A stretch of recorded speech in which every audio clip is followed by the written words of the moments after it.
주님께서 여러분과 함께 마테오가 전한 거룩한 복음입니다. 주님 영광 받으소서. 예수 그리스도께서는 이렇게 탄생하셨다. 그분의 어머니 마리아가 요셉과 약혼하였는데 그들이 같이 살기 전에 마리아가 성령으로 말미암아 잉태한 사실이 드러났다. 마리아의 남편 요셉은 의로운 사람이었고 또 마리아의 일을 세상에 드러내고 싶지 않았으므로 남모르게 마리아와 파혼하기로 작정하였다. 요셉이 그렇게 하기로 생각을 굳혔을 때 꿈에 주님의 천사가 나타나 말하였다. 다윗의 자손 요셉아, 두려워하지 말고 마리아를 아내로 맞아들여라. 그 몸에 잉태된 아기는 성령으로 말미암은 것이다. 마리아가 아들을 낳으리니 그 이름을 예수라고 하여라. 그분께서 당신 백성을 죄에서 구원하실 것이다. 주님께서 예언자를 통하여 하신 말씀이 이루어지려고 이 모든 일이 일어났다. 곧 보아라, 동정녀가 잉태하여 아들을 낳으리니 그 이름을 임마누엘이라고 하리라 하신 말씀이다. 임마누엘은 번역하면 하느님께서 우리와 함께 계시다는 뜻이다. 잠에서 깨어난 요셉은 주님의 천사가 명령한 대로 아내를 맞아들였다. 주님의 말씀입니다.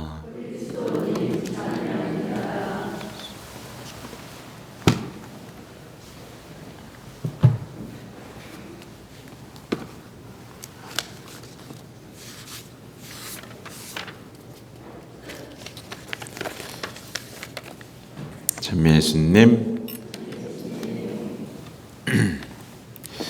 오늘 제가 복음을 다 읽고 마무리할 때 막 박수 치고 싶지 않았어요? 박수 치고 싶었죠? 왜 그러는 거야? 쳐다보는 분도 있어요. 보세요. 잠에서 깨어난 요셉은 주님의 천사가 명령한 대로 아내를 맞아들였다. 이런 박수를 막 쳐야 돼요. 박수 한번 쳐야 됩니다.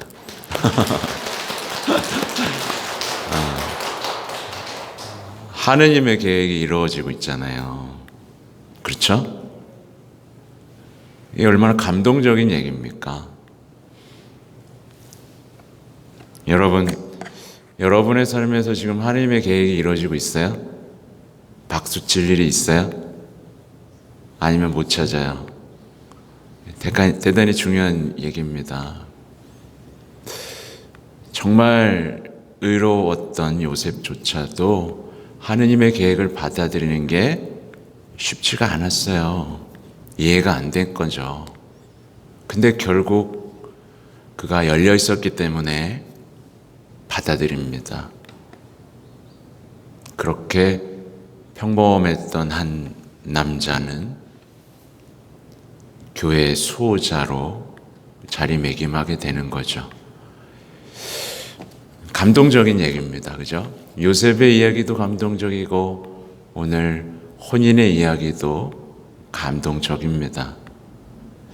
진짜 온 세상이 기뻐할 이야기인 거죠. 하나님께서는요, 요셉을 선택하셨습니다. 그는 주목받지 않는 사람, 그냥 평범한 목수였어요. 그렇죠? 여러분하고 다를 거 있어요? 없어요? 없어요. 그냥 주목받지 않는 아주 평범한 사람이었습니다. 그는 의로웠고 신중했고 드러나지 않는 매일의 삶을 충실히 사는 사람이었죠. 이 되게 중요합니다. 이게 드러나지 않는 매일에 충실한 삶. 남들은 몰라요. 그가 있는지 없는지 모릅니다. 근데 꼭 있어야만 하는 사람이 있죠. 그렇게 드러나지 않고 충실히 사는 사람. 오늘날 교회에 진짜 필요한 사람이죠. 오늘날 교회에는요, 이런 사람이 필요합니다.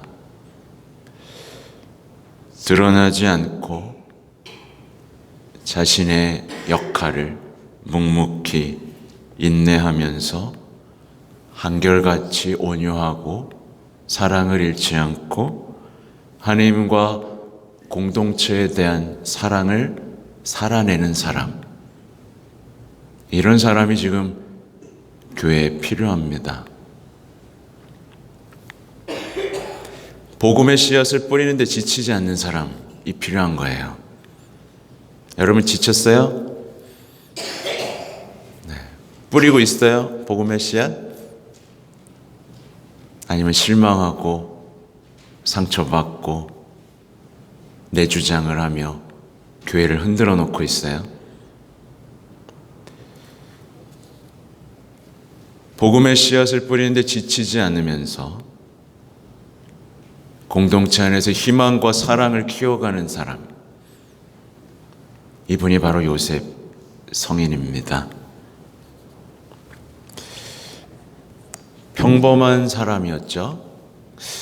평범한 사람들, 이 사람들이 모이면 저는 숲이라고 표현합니다. 평범한 사람들이 모여야 교회가 되는 거고요. 그게 숲이 되는 거고, 숲이 되면 세계의 심장이 되는 겁니다. 그렇죠? 이 숲은 자랄 때 소리 나요, 안 나요? 숲이 자랄 때 안 나요. 조용히 자라납니다. 요란하지 않습니다. 요란한 사람이 있다면 그는 뭔가 이상한 사람이에요. 그죠? 자랄 때 막 요란합니까? 끄끄끄끄끄끄 막 이렇게 자랍니까? 그렇게 조용히 자라나 숲을 이루고 하나님의 나라를 이루어가는 게 우리 그리스도인이죠. 근데 숲에서 소리가 날 때가 있습니다. 언제죠? 나무가 쓰러질 때입니다. 나무 하나가 쓰러지면 아주 요란한 소리를 냅니다. 숲 전체를 울리죠. 근데 사람들은 그것만 봅니다. 숲이 자라나고 있다는 것을 모르고 쓰러진 거 한 나무 요것만 보면서 그렇게 요란한 사람이 되어갑니다. 숲이 될지 아니면 숲을 망치는 사람이 될지 우리는 선택해야 되죠. 교회는 정말이지 요셉과 같은 분이 필요합니다. 평범했지만 구원의 역사에서 없어서는 안 되는 인물이었습니다. 그렇죠? 아주 평범했어요. 근데 없으면 안 됐습니다. 성인은 아버지의 마음으로 이 부르심에 응답합니다. 남성분들이 잘 들으셔야 될 얘기죠. 아버지의 마음으로 부르심에 응답한다. 이걸 여성분들에게 말하면 뭐라 할 수 있죠? 어머니의 마음으로 부르심에 응답한다. 교회의 어떤 봉사자로 부르심을 받을 때의 중요한 얘기죠. 어머니의 마음으로 부르심에 응답한다. 교회 어머니이신 성모님의 마음을 닮아. 그리고 교회의 아버지, 양보로서, 그죠? 아버지의 마음으로 부르심에 응답한다. 그럼 교회가 요란할 수 있을까요?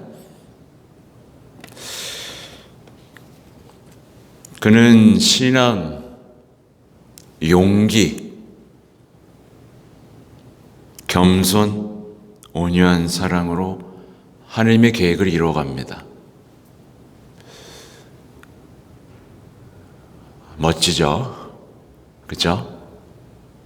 성경에는 몇 줄 나오지 않지만 정말 멋진 분입니다. 성인에게는 하느님의 계획에 앞선 자신의 계획, 자신의 생각이 있었습니다. 그리고 자신 나름대로의 그 충실함과 의로움 속에서 생각을 굳혀버리죠. 오늘 복음에 나오죠.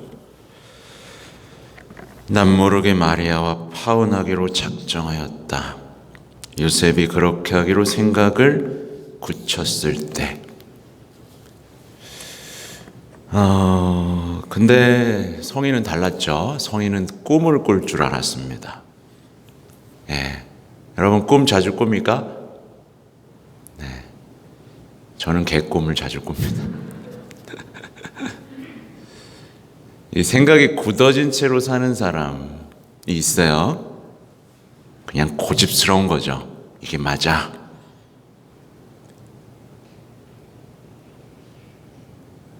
꿈꾸지 않으면 여기서 못 깨어납니다. 약간 좀 이상주의자가 돼야 돼요. 네. 꿈을 꿉니다, 그는. 그러니까 왜 굳어졌을까요? 많은 사람들이. 영적으로 두려운 거예요. 두렵고 불안하고. 그러니까 영적으로 완전히 잠들어 버린 거죠. 고집스럽고 완고한 사람은 영적으로 잠든 사람입니다. 아예. 근데 요셉은 꿈을 꾸죠. 하늘을 향해 열려 있었고 천사들과 대화를 할 줄 아는 사람이었습니다. 영적인 사람이었던 거죠.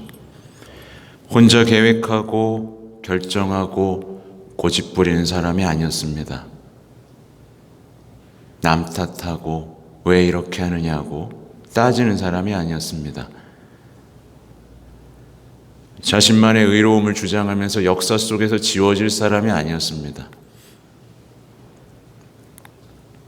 그는 겸손하고 유순하게 하나님의 계획에 협력합니다.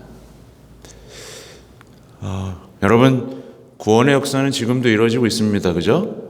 여러분, 이 구원의 역사에서 이름이 새겨질 사람입니까? 흔적도 없이 지워질 사람입니까? 협조하고 있어요? 이게 그리스도인의 행복이에요, 여러분. 그렇게 이제 정말 놀라운 일이 벌어지는데 하나님의 가장 소중한 보물이 누구예요? 예수님이죠. 성모님이죠. 하나님의 가장 소중한 보물인 예수님과 성모님을 누구한테 맡기죠? 요셉에게 맡깁니다. 이게 말이 되는 일입니까? 나의 가장 소중한 아들, 나의 엄마를 맡길 존재가 됩니다. 평범했던 사람이 그런 놀라운 엄청난 일을 맡게 되죠.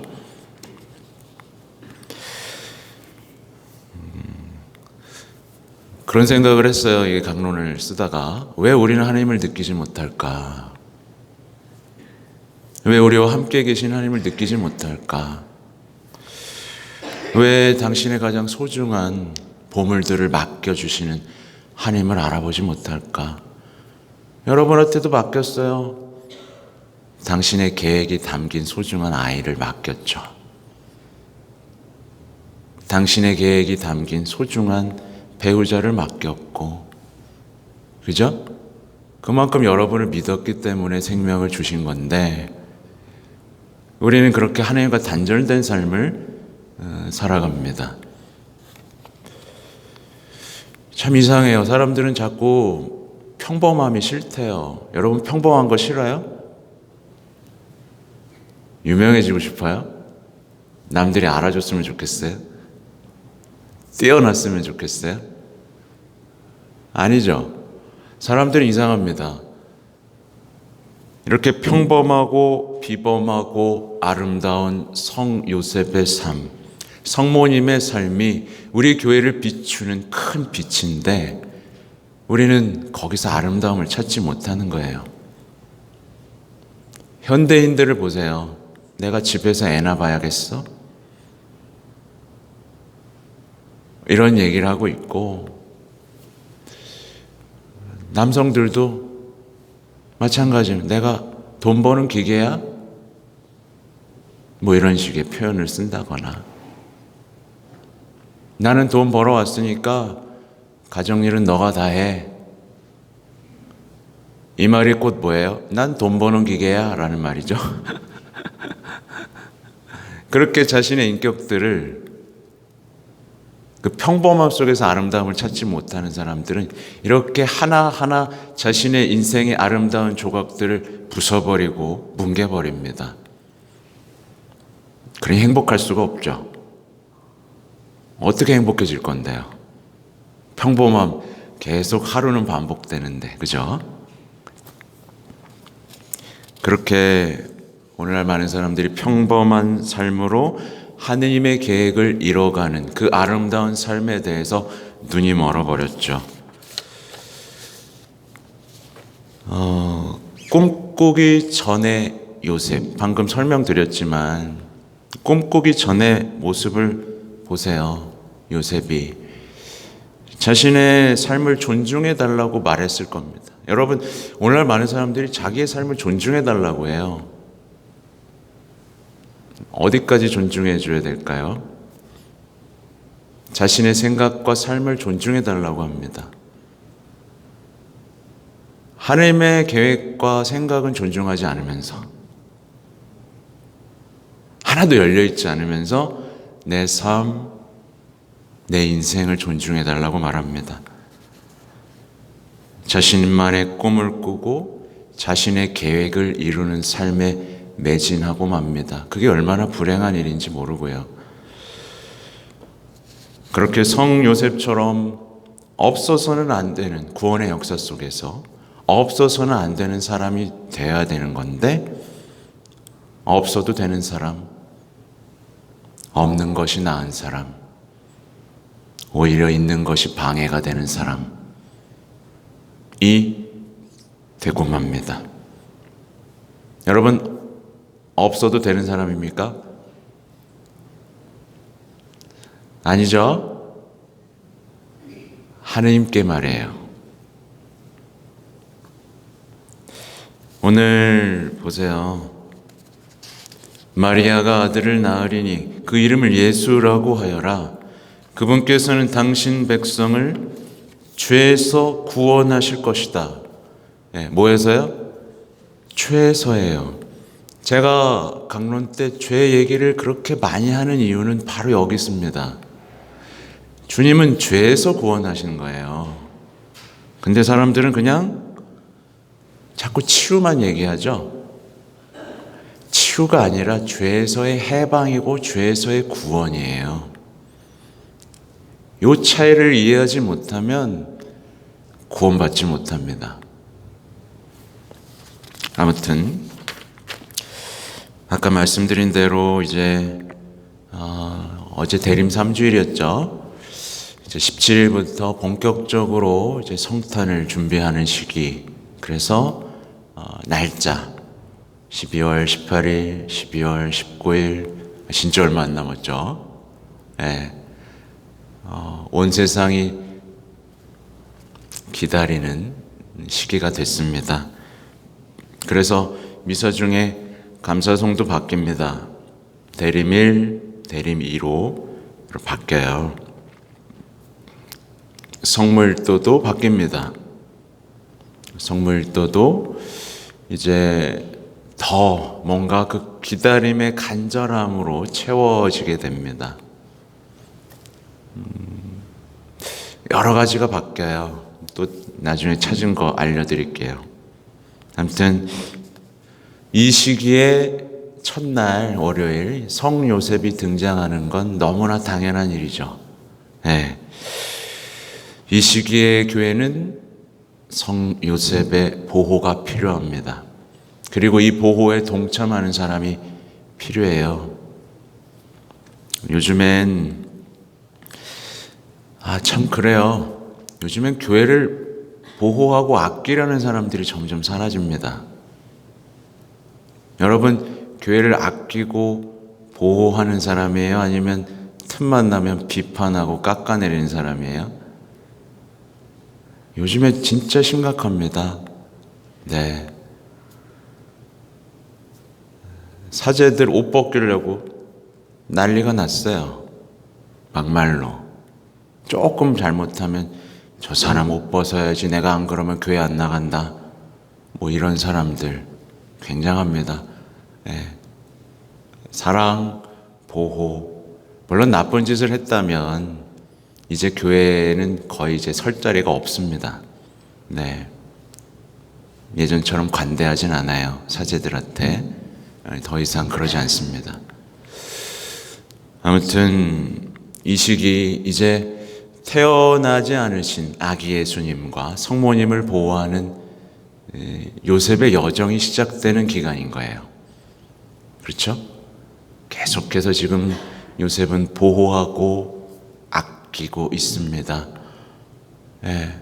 이렇게 아버지의 이름으로 아기 예수님과 성모님을 보호하는 이 아름다운 여정이 여러분에게도 시작되기를 바랍니다. 아멘.